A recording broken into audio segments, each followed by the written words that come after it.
পরিণীতা সিরিয়ালের আজকের আগামী পর্বে দেখাই পারুল রায়ানের ডায়েরিতে লেখা 16 তারিখটা ধরে রায়ানের গার্লফ্রেন্ডকে খোঁজার চেষ্টা করে।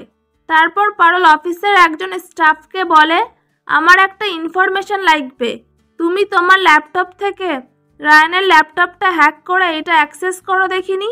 তারপর 16ই অক্টোবর ওই অ্যাপ ক্যাবে ওর বুকিং হিস্ট্রি দেখাও তো।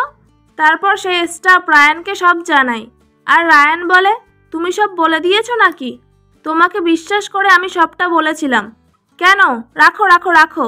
আর রায়ান মনে মনে ভাবে, তার মানে পারুলের পরের স্টেশন খানিকটা ফেক, ওকে আটকাতে হবে বাবা ভুবনেশ্বর। আর পারুল বলে, আজ আমি রায়ানের ওই প্রেমিকার নাম জেনেই ছাড়ব। এই ছিল আজকের আগামী পর্বের আপডেট। পরবর্তী আপডেট দেখতে চ্যানেলটা সাবস্ক্রাইব করে রাখবেন, আর ভিডিওটি ভালো লাগলে লাইক কমেন্ট করে দেবেন।